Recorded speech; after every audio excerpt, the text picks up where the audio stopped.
Noel, you're recording? Yes. Hi. Shalom, Erev Tov, a good evening from Jerusalem, Israel. This is Lowell Joseph Gallen, founder of the Root and Branch Association Limited, established in 1981 in New York State. I would like to welcome our viewers and listeners worldwide and our live Zoom studio audience to this evening's program in our Root and Branch Association Limited English Conference and Lecture Series, broadcasting from Jerusalem, Israel. And now celebrating our first quarter century, first 25 years, from January 1995 until 2020 today.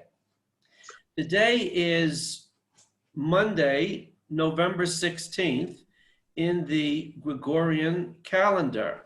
And since it's the evening, it's actually the Lyle Rosh Chodesh Cheshvan, the new Israelite Hebrew month, of Kislev. We've just begun Kislev, 5781. We are also in the 6th year of our current 7 Shemitah sabbatical year cycle. We expect a lot of exciting world transformations this year and next year, the Shemitah year, to occur. And as I think most of us will agree, are already occurring by the hour worldwide.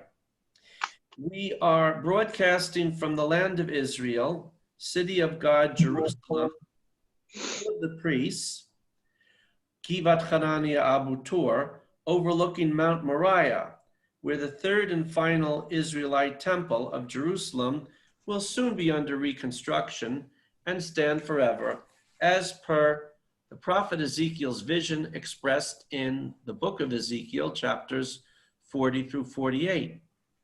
The Root and Branch Association Limited promotes the study and practice of universal Israelite Jewish teachings within the framework of the Universal Noahide Covenant and Laws. Please see the book of Genesis, chapter 9. And affirmation of God's land, Torah, and people covenants with his chosen people, Israel. Our speaker for this evening's program is Professor Eliyahu Rips of the Hebrew University of Jerusalem, who will speak about Torah codes and current events. And now I would like to introduce our program chair, Dr. Les Glassman, who will introduce our speaker, Professor Rips. Les, thank you. Thank you, Lowell.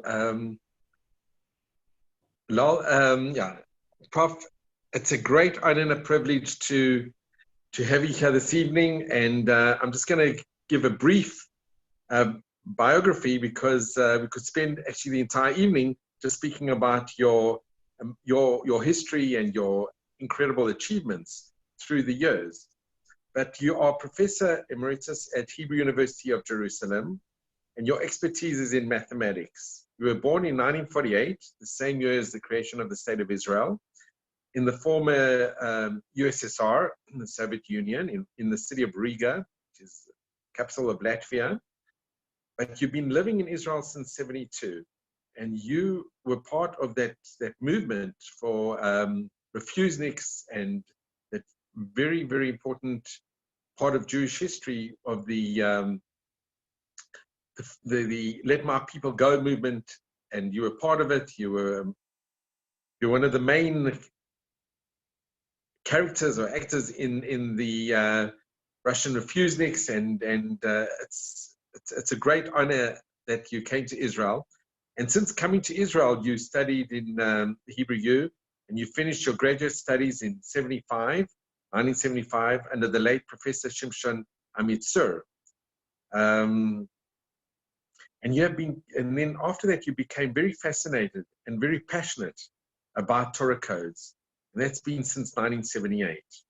You've been in Torah codes research, and I can honestly say that you are possibly one of the world's greatest authorities on the Torah codes today. So it is a great honor and a privilege to have you here this evening on our Zoom. And without further ado, we look forward to your presentation and we welcome you to the Root and Branch. And Lal, thank you so much for organizing tonight's evening as well. And Prof, without further ado, wishing you all Chodesh Tov, but we eagerly await your presentation. Thank you. Thank you very much. My name is Eliyahu Rips. I was introduced already. I feel that it's a great honor to me to be invited to speak here at the Root and Branch Association by Mr.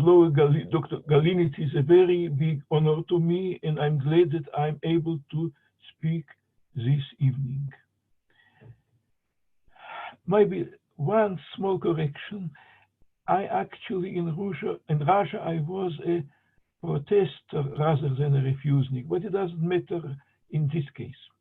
So indeed, for many years I'm trying to study these absolutely incredible Torah codes, and I will try to show you some of these parts of this topic. So I am sharing the screen. I hope that you will be able to see the presentation on the screen. Now I believe that you see the presentation. So we see some of the Torah codes. So first you see here some tables. Let me explain how this table is formatted. It is a part of the text of the Torah. We can see that this is Aleph, means the book of Genesis, the first part of Torah. Now the number of the chapter and the number of the verse. Now, here it is, the presentation here as in Torah codes, that we delete all spaces. So we look on the Torah as just a sequence of letters, a string of letters. Now, in order to make the reading more convenient, one word is in blue, the other in gray, so that we can able to see different letters despite we do not have the spaces. Now, there is also another important point, that each line in this table has the same number of letters. In this case, we have 95 letters. I will explain why. And then it means that every line has the same number of letters. Every row has the same number of letters. In this case, 95. We will see different tables with different number of letters. Now, but in fact, this is a part of the book of the Torah, in this case, a part of the book of Genesis, chapter 46. Now, what do we see here and how did we arrive to this table? So the first finding I'm showing you is unsurprisingly connected with the coronavirus. So we're now in the middle of pandemic, so everyone is actually interested in this topic. Now, when we see a vertical column in this table, so when we're moving upwards from Kuf to Vav, you see Kuf is marked in green. Now Vav, Reish, Vav, Nun, He also are marked in green. They form the word of Corona. Now, in this, when we consider the Torah code, for a given word, the first thing we do, we ask where this word is appearing with equal skips. Because we said we have 95 letters in each row, so when we move from kuf to vav, so we skip backwards, I mean from left to right, because Hebrew is written from right to left, so backward will be 95 letters backwards from kuf to vav gives us vav. Now, more 95 letters gives us resh, more 95 letters give us vav, more 95 letters nun. By the way, we do not distinguish between nun in the middle of the word or in the end. The word of nun sofit, as we see here, is the same symbol as nun. And then hey, so we can read the word corona with the skip of negative 95. Now, how it was found? It was, of course, found by the search of a computer, because by hand you wouldn't be able to do this. It would be too much work.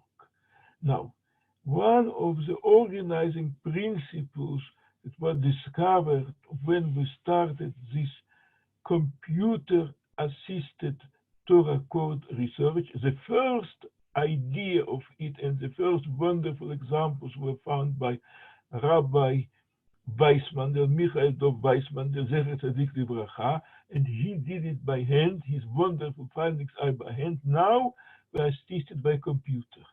So the computer, we found the corona many times, because in the book of Torah, every letter, every word of 6 letters will actually appear many times. Now we select from this the minimal skip. The minimal skip for the word corona is 95. This is the reason why we took 95 letters in each row, and then we see the word corona vertically, because the number of letters in each row corresponds to the skip. Okay, now the next thing that we see here with the skip negative 2, you see nun marked by red. We move 2 letters backwards, we have gimel, 2 letters backwards with I, yud, 2 letters backwards with pei. So we read the word nagif. Nagif is a virus. Now, this is also the minimal skip for the word nagif, virus. The shortest one is 2. This is a finding by my friend Roy Cohen. Now, what is interesting here? Both of these words should appear somewhere, because when it appears many times, one of them would have the smallest skip. Now, but in generally, if it would be just randomly, there is no reason that both of these words should appear close to one to the other in this 2-dimensional table. So here is one more expression of the Torah code phenomenon, that we took 2 closely related words. Now all of us understand why they are closely related. Coronavirus. We take the minimal skip of corona here in green, the minimal skip of virus nagif in red, and in the whole book of Torah, they happen to be close one to another. This is one of the expressions of the Torah code encoding. So it could be in absolutely different parts of the Torah, but we see they're concentrated in one place.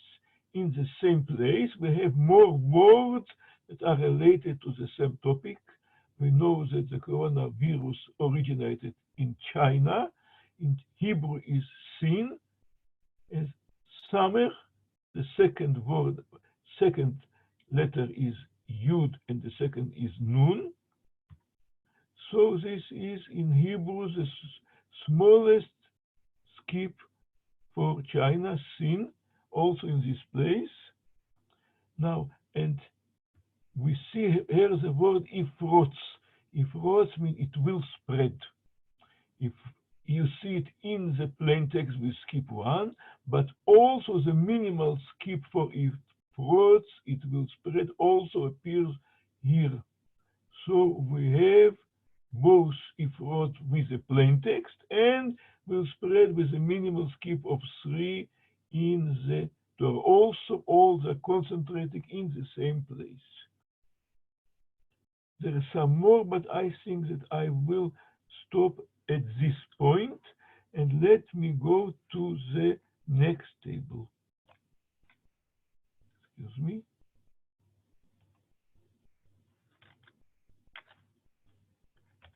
Okay, here we are. The next table is also connected to the corona. But here,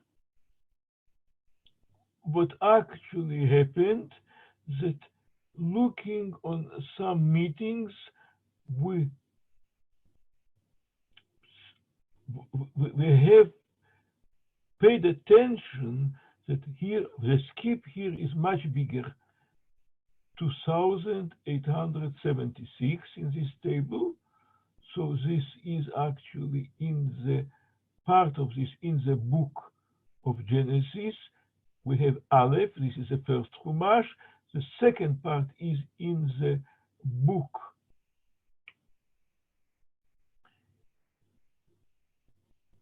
the second part in the book of Shmot, the second Chumash now, and you see that the numbers of the chapters, they jump. This is 40, 41, because the skip is very big. Now, of Exodus. The second is in the Chumash of Exodus. So we have two things, Corona and Hesber. Hesber means explanation. Actually, it is difficult to see whether we do actually have an Hesber, an explanation of this coronavirus. In any case, what we see here is in the plain text is quite interesting. Ki Hashem nilcham lahem. God is fighting for them or against them. Now, and what we see in the highlighted yellow line, it says, Ve'aya im lo yaminu lecha ve'lo yishme'u lekol ha'ot harishon, ve'yaminu lekol ha'ot hacharon. If they will not believe in the, and to hear into the first sign, they will believe to the voice of the second sign. Wait, maybe I just speculating because I don't have a precise knowledge. We know that there was a first wave of the pandemic, and now we had the second wave of the pandemic. So maybe this was a kind of a warning that it goes in waves unless we pay attention. So in any case, the point is here that we had two connected words in the same column, which is actually a rare event, and we may think that there is kind of an explanation why we are experiencing this pandemic. So far for this. So let me continue with other events. Now, maybe people recall that few years ago there was a terrible fire that consumed Notre Dame in Paris.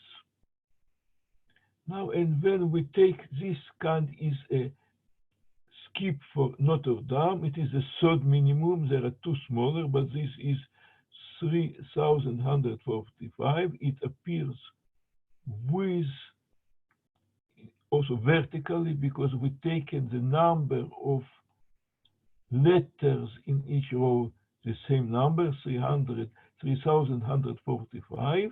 So let us look where it appears.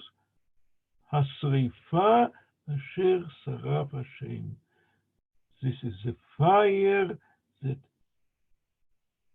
God have burned this fire. And above we פוקד עוון אבות על בנים.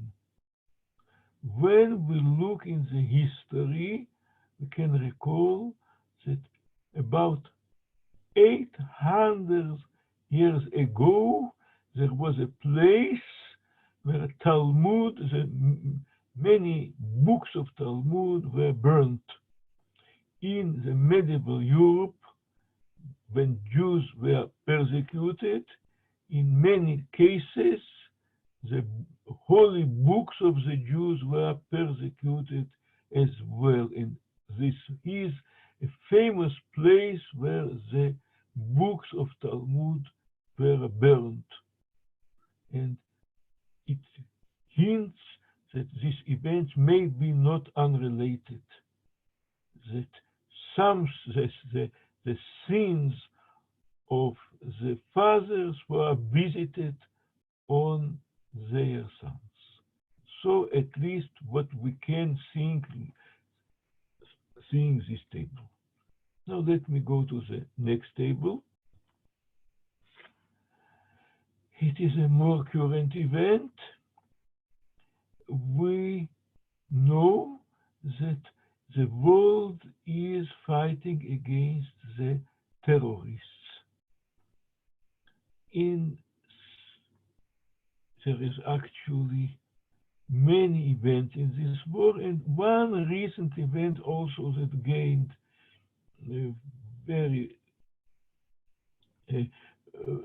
it was very wide known. It was the Iran terrorist general Soleimani was killed. It was an action ordered by President Trump. It said, Trump, Yamit will put to death Soleimani. Soleimani is the first minimum of its name. This is the leader of the Iran Revolutionary Guards, as they called. Actually, he brought to life many terrorist acts, and finally, he was liquidated by the American attack. Soleimani is a minimal skip for him. Trump is the second skip. By the way, we can spell it with an aleph, Tet Resh Aleph Mem Pei, or Tet Resh Mem Pei. Both spellings are legitimate. And here, in parallel with Soleimani, yes, Yamit will put to death. So we see also one of these recent events. The next one is the explosion what was in Beirut port. It was a very big explosion recently. We devastated the Beirut port. It says Beirut port, Namal Beirut is a third minimum. It is quite big, 8,869. It should be the number of letters in each of these rows. Now, Pitzus is a minimal skip. Shimen is in the plain text. Mega is with skip 4. It is not minimal. So the mega explosion devastated the Beirut port. Also a widely known recent event. Let me now go to some more old things, but still we have them in memory. You know that in 2008 there was attack in Bombay on some famous hotels, and also there was a Jewish institution, Beit Chabad, Chabad House, near these hotels, and the people that were there, these holy Jews, were murderously killed by the terrorists, and I'm bringing their pictures here. We should remember the people that were killed in this inhuman terrorist attack. But when the photographers of Hatzalah arrived at this place after this event, they found the Torah scroll as we see here on the picture. So you see in many places the scroll of the Torah from this Beit Chabad was shredded by the bullets of the terrorists. One place is shown especially, I will return to it. Also many other places are shredded. So this was a photographer from Hatzalah. It was on 2nd of December 208 is a place where the photo was taken. After this, my friend, unfortunately, I have to say, my late friend, Dr. Moshe Katz, found the following table. The term that we take, it is Bombay. In Bombay, the minimal skip of it is -10. Bet, 10 letters back was Bet, 10 letters Vav, Mem, Bay, Yud. By the way, now it is more called Mumbai, but the Jews continue to call this the city Bombay, any case. And Beit Chabad, in Chabad house. Let me explain that the minimal skip of Beit Chabad is 159. So here we have 53 letters in each row. So we go 3 rows down, again 3 rows down, etc. It will be 53 times 3 will be 159. Now it says terror, Hatkafat terror, Hatkafat or is terror attack. Hatkafat is a minimal skip, it is 59. Now, because in each line is 53 letters, so how we move 59? We go 1 row down and 6 letters forward. 1 down, 6 forward. 1 down, 6 forward. 1 down, 6 forward. Hatkafat is an attack. Terror is -7, is the third minimum. Also, it says Islami, it would be -11, the third minimum. So the point is that all these words that could be spread over the whole Torah, they concentrate in one single place. One can measure what is the probability that all of this will come in one single place. It turned out it's something like 15 over 10 million. So this is a quite respectable number. It is very, in other words, it is very unlikely that without being planned, it should concentrate in one single place. So this is a very significant finding by late Dr. Moshe Katz. But there is one more aspect of this finding that I will try to put, to show it here. So when we look in this place, what is the part of the Torah? So I'm reading, וידבר השם אל משה אחרי מות שני בני אהרון וקרבתם לפני Hashem וימותו. This is the parsha אחרי מות. When two sons of Aaron, Nadav and Avihu, they perished when they, in the unauthorized way, entered the Holy of Holies.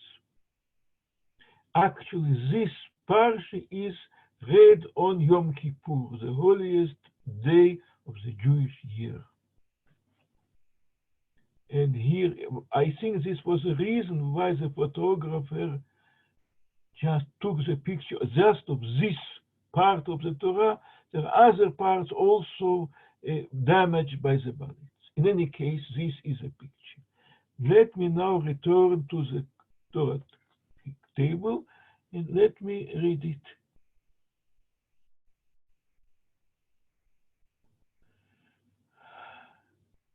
וידבר השם אל משה אחרי מות שני בני אהרון בקרבתם לפני השם וימותו. This is the same parsha אחרי מות. It means that where this encoding does appear in the text of the Torah, exactly in this page that was, what you see on this picture, it's shredded by the bullets. So actually, here I marked all the damaged letters by orange. So these are precisely the letters that we have seen in the previous picture. So this one says that every ballot has its own address. So what happened that this story about the Beit Chabad, what was damaged by the terror attack, actually was encoded precisely in this place. This was a discovery of Dr. Moshe Katz. I think that it has a tremendous power. It is thinking about this, that here is a place where the story is encoded. And of course, it is, you can see how much it is unlikely to happen, but just it's absolutely unlikely. It is absolutely incredible story. Now let me go to the next story, also a very sad story. I apologize, the stories are sad here. In 214, in the summer of 214, 3 teenagers were kidnapped and killed by the terrorists, Eyal, Naphtali, and Gilad. Actually, for a long time, about 2 weeks, there was a search about their bodies, originally hoping that they are still alive, but later, actually, it dawned on us that they were killed. And after this, they were found in some place called Hirbet Arnab. This is a place where their bodies, and unfortunately, their dead bodies were discovered. After 2 weeks of very intensive searches, the whole land was looking where to find their bodies. After the event, my friend Gil Baruch sent me the picture that you see here. He took the expression Mot Ne'arim, the death of the teenagers. And he took the minimal skip. The minimal skip in this case is negative 1,377, so the same idea. So this table was built around this expression, which we know that in every line we have 1,377 letters, and Mot Ne'arim is the expression that was formatted by these tables. Now, nearby, he found the year Tafshin Ayin Daled. In Hebrew, it is 2014. and Mechabel, which is a terrorist. This is marked in green. This is the year is the third minimum in the book of Deuteronomy, and also Mechabel is the first minimum in the terrorist, in the first minimum in the book of Deuteronomy, the -4. But here also we have Eyal. This is a name of one of three boys. Actually, in the picture of the table of Gil Baruch were two others as well, but I took only the section of it. This is close to this expression Motnerim. So Eyal, we see in parallel with the expression the death of the boys, of the teenagers, is close to this expression. This is a picture, the table sent to me by my friend Gil Baruch after the searchers found their bodies. He told me that he actually found this table 3 days after the searchers started, but he didn't tell about this because this was a tragic end of this. We all hope this will be avoided. In any case, this is what's going on.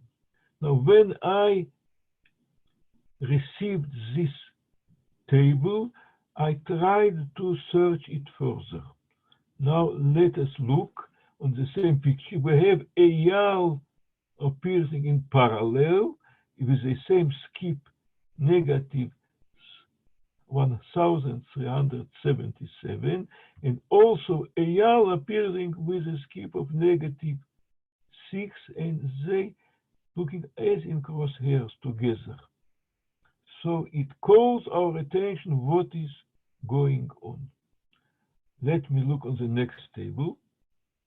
It turns out that nearby in parallel skips we have Bi'er Haraz, disclosed the secret. Haraz is a secret, discloses the secret. Also in vertical, we see nearby on the left hand of it, Tachtai Te'ayen. What means Tachtai Te'ayen? Look benismi. Te'ayen is look. Tachtai is benismi. So it says it discloses the secret, and it says look benismi. So what shall we do? It says look benismi. What is the meaning of it? Let me show you the next table. When we look, here is Eyal. Beneath Eyal, we see the place Arnav. This is a place where their bodies were found. It is written here in this table. And here, Hirbet is also the place. It was in the Arab village. Hirbet Churva Shel Arnav. So actually, it turns out that this table contained the name of the place where their bodies were discovered. Let me stress that it was after the fact. I saw this table only after the searchers finished and found this place.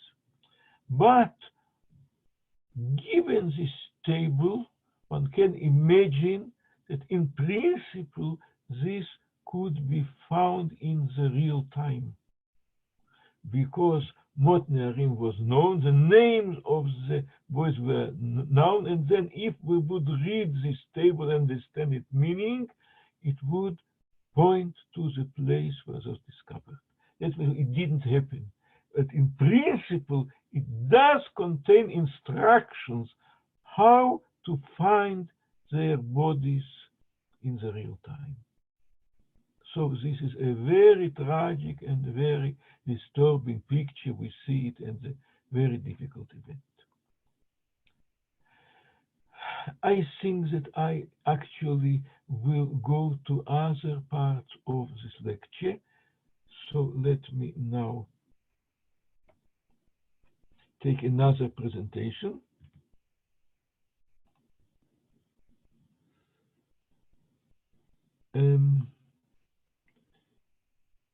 Here is one very interesting aspect of the Torah codes. This was mostly, it was developed and discovered by my friend Dr. Leib Schwarzman, also a mathematician, and we call this a dialogue mode. In some cases, we may have a kind of a question and answer. Let me start from the following picture. This belongs to the prophecy of Bilam. Vayaro me'agag malko v'tinasei malchuto.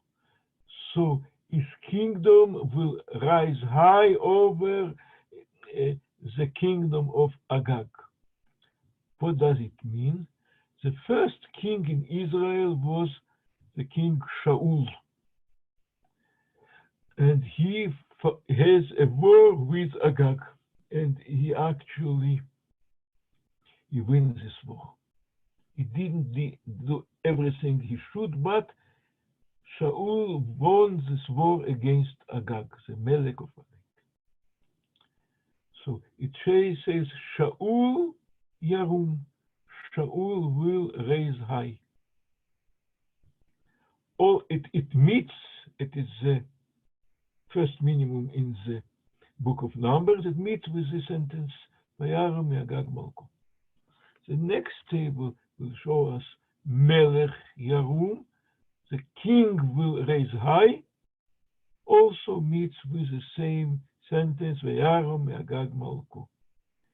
And another interesting phrase, Goel Yarum, the Redeemer will raise high, and this also meets with the same sentence, Vayaram Me'agag Malko. Now, this is a starting point. Now, what Dr. Leib Schwarzman paid attention, that if we ask the question, Mi Yarum, who will raise high? The minimal skip in the whole Torah and in the book of Deuteronomy appears in some place. Let me say again where it is. Chapter 17, verse 14. I will return to this verse in a moment. And the answer, Shaul Yarum, Shaul will raise high. So the question and an answer, Mi Yarum, who will raise high? Answer, Shaul will raise high. So let me now go to the plain verse in the plain text. You see, Som tasim alecha melech. You should put upon you a king. So the appointment, this is the mitzvah of appointment of a king. So it is not just comes together one to the other, it precisely in the place where we have the mitzvah of appointment of a king. So, by the way, if one looks the chances that three expressions, Mi Yarum, Shaul Yarum, and the plain text would be together, this is about 1 against a million. So the chances are really small. Let me go further. It turns out that here with escape 166, we have a repetition of this phrase, Shaul Yarum. So it is actually the same place. We have Mi Yarum, who will rise high, Shaul Yarum in the minimal skip of -5, and also Shaul Yarum with a third minimum, -166. So we have a repetition of the answer. All is extremely unlikely to have the same word repeating twice in the same place. The next will be in the book of Numbers. And there's a question, Miyarum, the same question, the minimal skip of who will raise high in the book of Numbers, in this case, is 6. And we have the expression, Melech Yarum, the king will rise high, exactly as we saw in the phrase from the Bilam's prophecy. And look now, the same answer repeats. HaMelech Yarum, we have seen Mi Yarum, who will rise high. The answer was Melech Yarum, the king will rise high, and repetition of this, the king will rise high. Now we go to the book of Leviticus. The same question, Mi Yarum, the minimal skip is -3. The continuation is Goel, the Redeemer. Who will Yarum? Who will raise high? The Redeemer. Let me go again. This phrase repeats again. Mi Yarum Goel. It says Yarum Goel, the Redeemer will raise high. Let us hope it will come as quick as possible in the very near days. Let us hope. Okay, so we see a system discovered by Dr. Leib Schwarzman, question and answer, and part of them in the very appropriate places. Actually, the idea of questioning and trying to answer could be also continued in different contexts. So let me look on the next table. The question is, Lama Tzarot, why tzores, why trouble? Where appears the minimal skip of this expression? Look, this is Book of Genesis, chapter 3, verse 6. ותיקח מפריו ותאכל, ותיתן גם לאישה עמה ויאכל. This is precisely the verse of the original sin, when Adam and Chava transgressed the mitzvah that they had. You see, this is the source of all the trouble that we have in this world. So the very logical answer. The next question was, Lama Shoah, why Holocaust? The same idea, the minimal skip. What do we read? Atem am kshei oref. You are a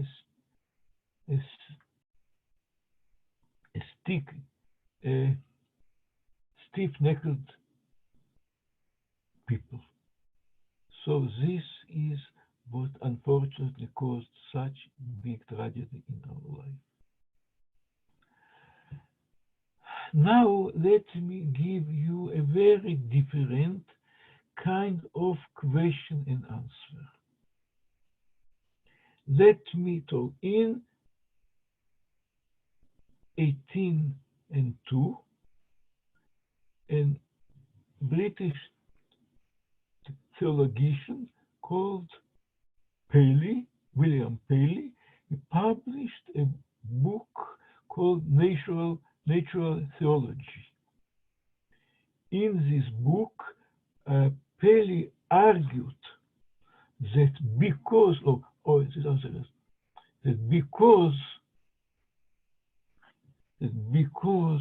when we see a watch is all these intricate details that work together in a consistent way, we derive that there should be a watchmaker that made this watch.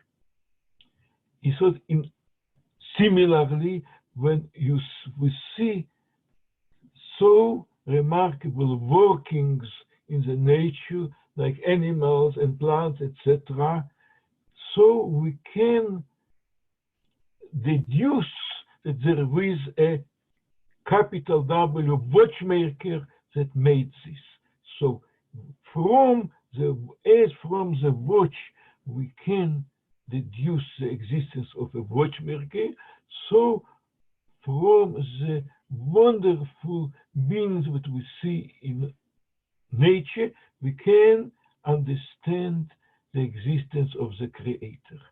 This was the thesis of his book called Natural Theology. Actually, later, there was very much argument about this, and people tried to promote the thesis that all this working, Chas v'Shalom, could be a result of a blind, unintended process. For example, a famous essayist, Richard Dawkins, published a book called The Blind Watchmaker. The blind, he tries to negate this idea that we need a watchmaker to do the watch, and it could be automatical in some sense. So now, and also this is a famous book, and there was a lot of argument around this. In any case, I took the expression, Ken ani kayam. Yes, I do exist. I took the minimal skip for this phrase. It's actually big, but it's the smallest one. Negative 5,843. And I'm looking in the corresponding table. Now, in the same column, in the opposite direction, I am reading Hasha'an, the watchmaker. So this actually was a question. Yes, I do exist, the watchmaker. So here we have a direct reference to these arguments over hundreds of years about the deduction from the watch to the watchmaker. And yes, I do exist, the watchmaker. So in a sense also is a kind of question and answer. Okay. This is the next part of my of this lecture. I see I already used an hour. I don't know if we permit to continue a little more. I can stop now, but I have another. No, Prof, you can continue with the greatest of pleasure. We are intrigued. Then I will continue. Thank you. Thank you. We take the next part of this. And here is also, in my opinion, a very interesting topic. We know that the Holy Torah has the oral Torah, the written Torah, and the oral Torah. When Moshe Rabbeinu was given the written Torah, he was also given the oral Torah, which explains and fills in the details in the written Torah. And this is a very important part of Judaism. So here are some examples how the oral Torah is encoded in the written Torah. One bold example.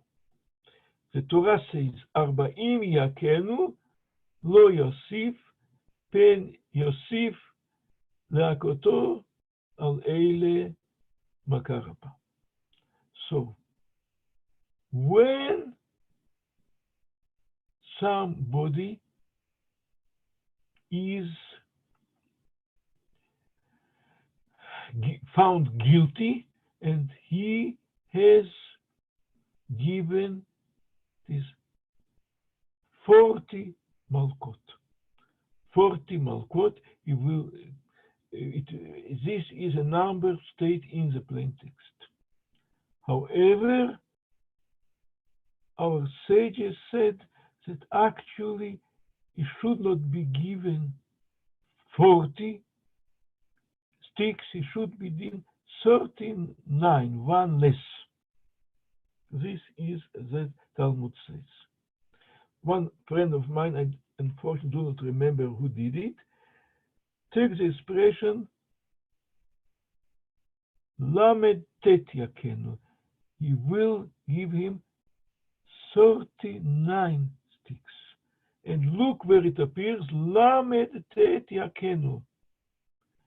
So in the same verse that the plain text says it should receive 40 sticks, he actually should be given one less, 39 sticks. So it means that it seemingly the oral Torah would contradict the written Torah. Actually, it is the inverse of it. The written Torah encoded this instruction given in the oral Torah, in the same place. So actually, as our sages said, it should not be 40 sticks, it should be 39.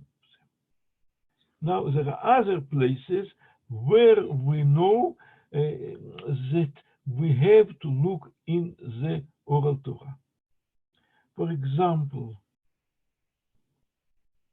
we know that in order to be able to eat animals, they should be pure animals with a kosher slaughter. But what are the laws of kosher slaughter? Torah does not detail them. It says, as I prescribe it. In the written Torah, we do not have this prescription. But in the oral Torah, it knows it should be two parts. That should be kaneh uveshet. Without this, it cannot be kosher. So let me take kaneh, the throat and the trachea. So kaneh uveshet, this expression appears only one time in the whole Torah. And when they look on the table, it's v'shachat et hakeves. He slaughtered this sheep. So we see that despite that the written Torah does not give precise details, but these details, as given in the oral Torah, appear precisely where they're applicable. Another famous controversy. When we count the Omer, it should be on the next day of Pesach. After Pesach, the next day we start counting the Omer. How Torah does say it? V'sfartem lachem mimacharat haShabbat miyom v'chem et Omer atnufa. So it says the next day after Shabbat. So when should we start the Omer, counting the Omer? The plain text would mean that after Shabbat. The oral Torah said after Pesach. There was a certain sect, the followers of somebody called Baitos, that insisted on the plain meaning, seemingly the plain meaning. So the followers are called Baitusim, the followers of Baitus, that deviated from the accepted oral Torah and insisted what they thought the plain meaning of this. Let me take Habitusim is the minimal skip of this name, and may I say, unsurprisingly, it appears not so far from this verse that explains that it is after Shabbat. Actually, it should be read after Pesach. And also, Yanu beyan b'mishpatai ma'asu. So it says, they rejected my laws. So this is things that they trying to deduce the Torah without the oral Torah, they rejected my laws. So this is also a famous case when the actual meaning of Torah is not as the seemingly plain meaning. Next situation is very interesting. It is very important. We know that two nations, Ammon and Moab, are prohibited to be accepted in the God's congregation. Lo yavo Ammoni uMoavi b'kahal Hashem, the congregation of God, gam dor asiri lo yavo lahem b'kahal Hashem ad olam. They never should be accepted as gerim, because of their behavior when Bnei Israel went from Egypt and they did not meet them as they should, because they come from Lot, and actually Lot should be grateful for Abraham because he saved him in the war of 4 kings and 5 kings. Nevertheless, they did not display the gratitude. Any case, and this is, in a sense, a reason for this prohibition.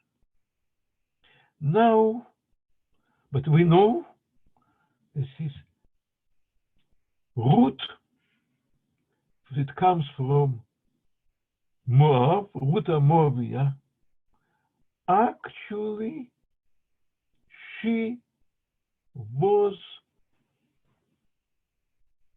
the person that the David and all the dynasty of David, including the future Redeemer, comes from Ruth.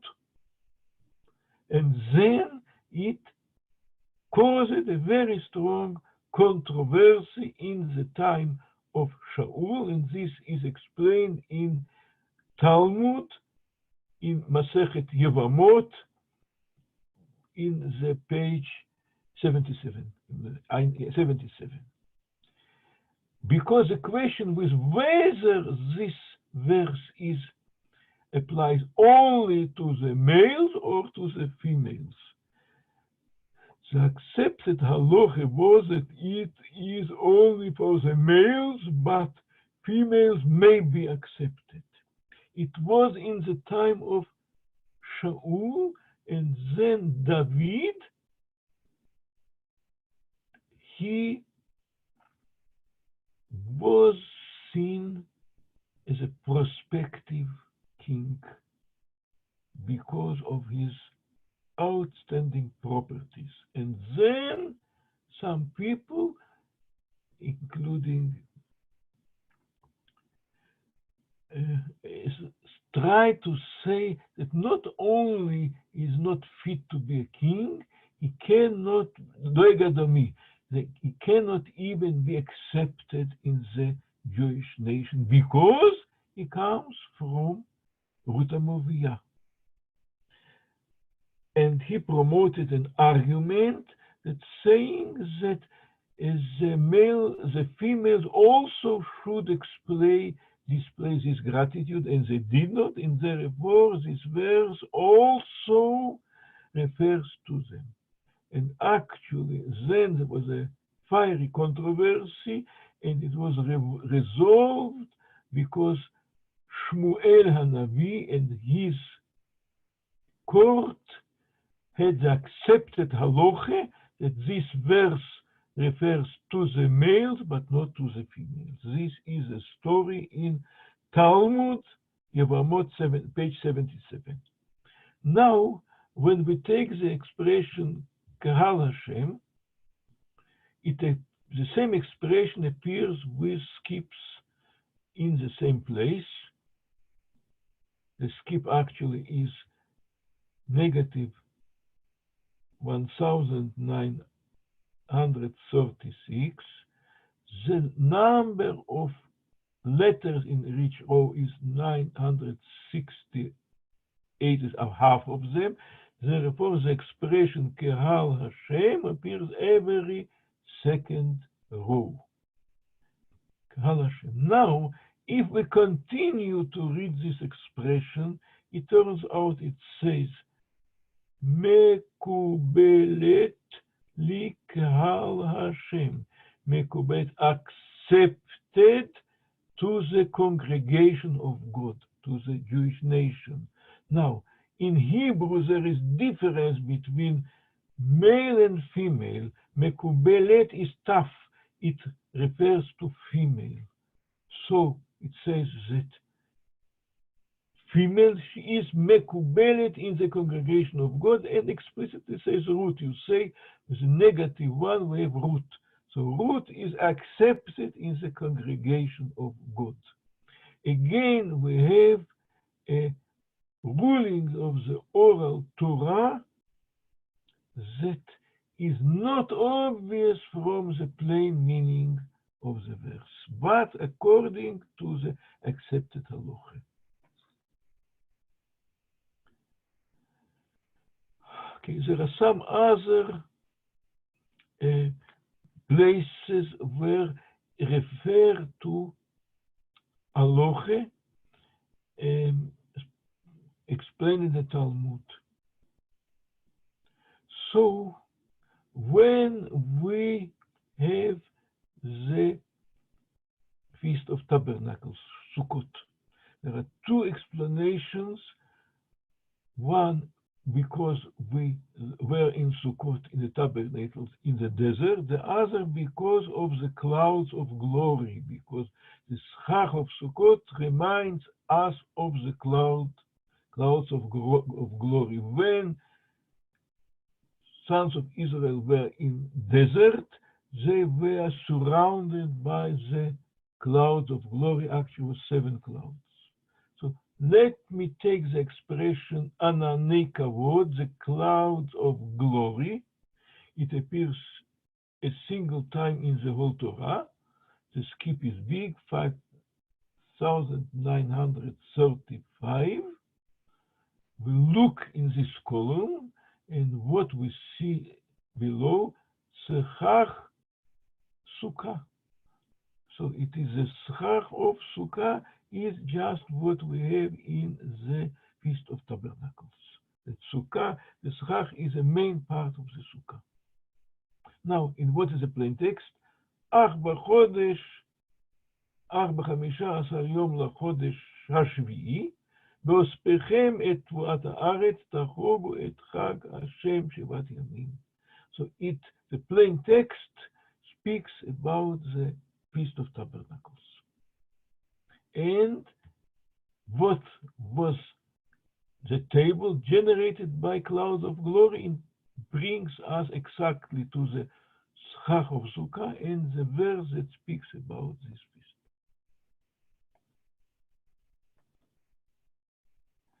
Another story, we know that the 9th of Av is the most difficult, most tragic day of the Jewish calendar, because both the first temple and the second temple were destroyed at this date.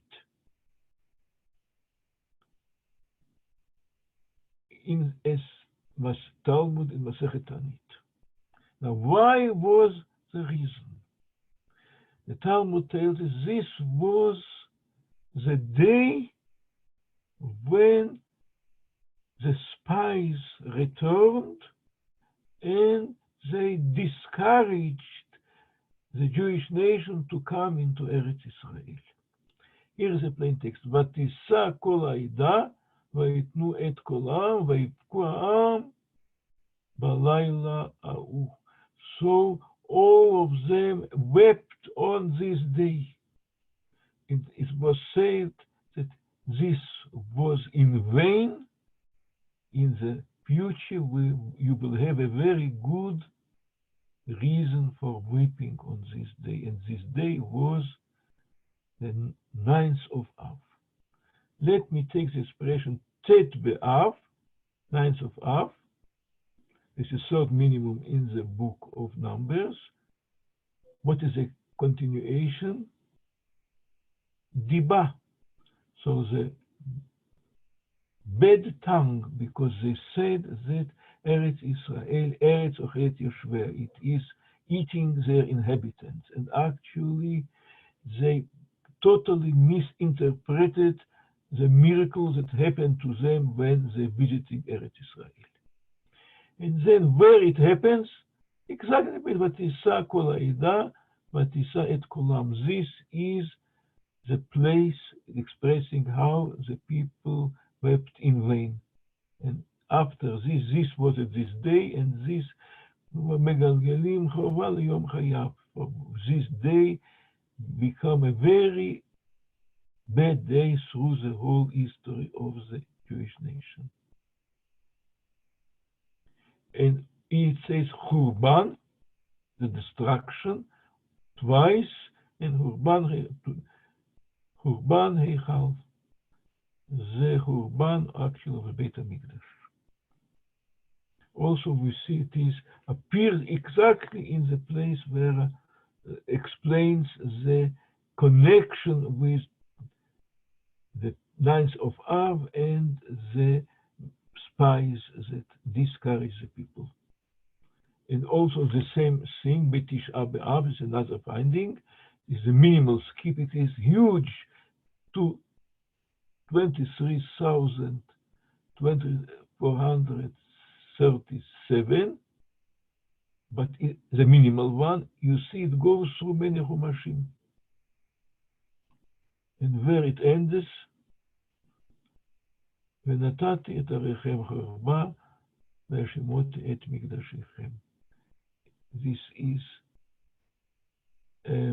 Leviticus chapter 26, verse Lamed. It exactly describes the destruction of the two temples.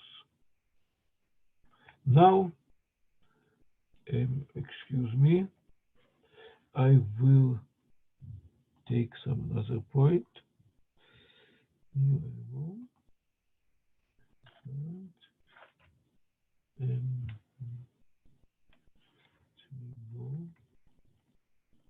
Let me change. I will making fast forward to the picture. I would like. There are a lot of pictures. Of course, we cannot show all of them. We have seen this.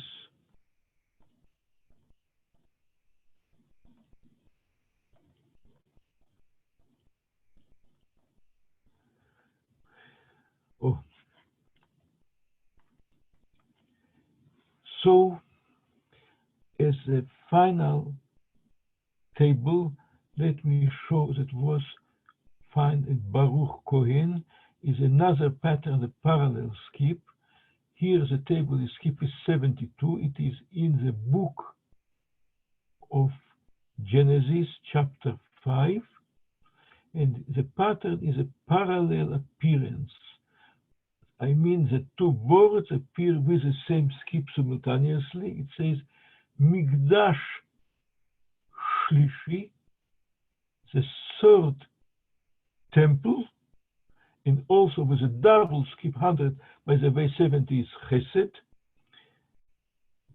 and with a double skip 144, HaMashiach ben David, the Mashiach from the Beit of David.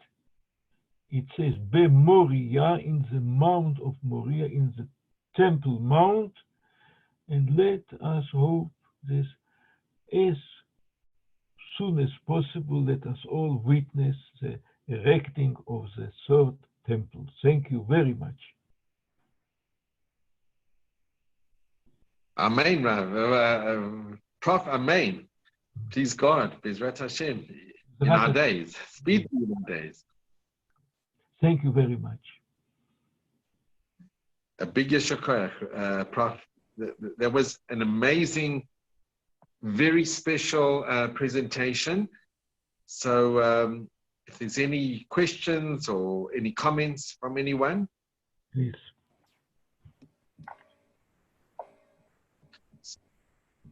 So, Prof, can I ask you, have you had any collaboration or any contact with Rabbi David Ordman? He's in B'nai Brak. He's originally from England. So he was dealing with Torah codes many years ago as well. You know, I don't recall now. I'm sorry. David Ordman. I don't recall, but maybe, I don't know. Okay. And there's also Rabbi Glassman, but he was more with Gematria. Yes, I know. And if you... okay, I know him, of course. Yeah, yeah. Anyway, it's fascinating, your talk, Rav. Prof, there's a reason why you're known as the world authority on the Torah codes, but it really is absolutely was spellbound. It was amazing and very intriguing. Thank you. And there are many other facets, but I could not pack everything in one lecture. Sure. And can I just ask, have you had any contact with, say, academics who possibly aren't even Jewish or not that religious, who've gone and looked at the Torah codes, and the word's makaraved, or it's brought them closer to Yiddishkeit or closer to Judaism?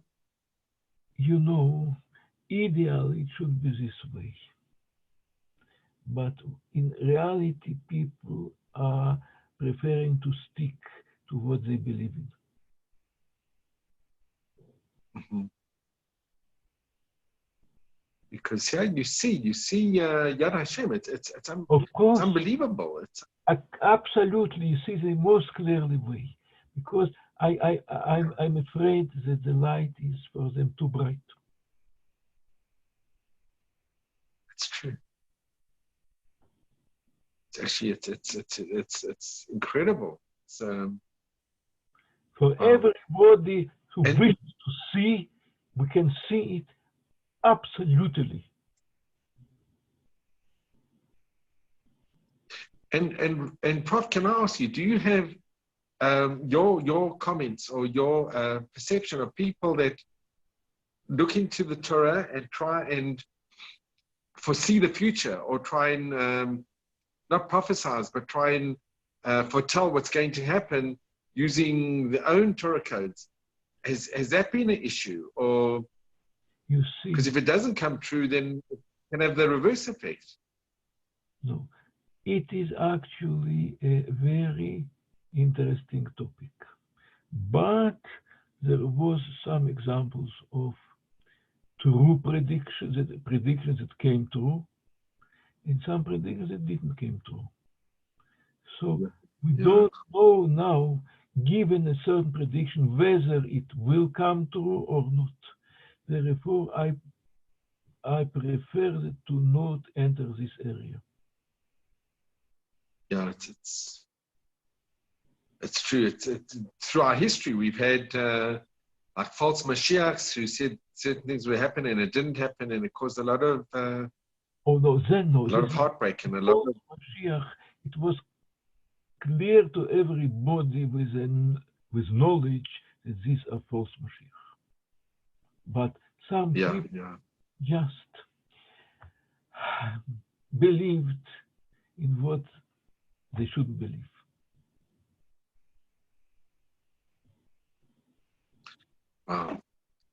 Anyway, Prof, on behalf of the Root and Branch and behalf of all of us, we want to thank you.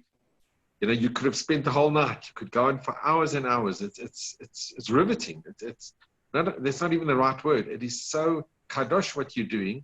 It's so holy. It really is. And you just see the magnificence, or you just see what I said, Yad Hashem. You see the divine providence. You see Hashem's hand in all of this. And it's really, you are an amazing shaliach, really. And we want to thank you so much. And may you have Admei V'Esrim and continue your very holy work, because what you're doing is incredibly important, and it's very kadosh what you're doing. It really is. Thank you. Amen. Thank you. So we really want to thank. Thank you very much. So just wishing you and all our listeners and all our viewers a Chodesh Tov and just Besorot Tovot. And Prof, really, we are so grateful to you. Thank you very much. Amen. Cool. Kol tov.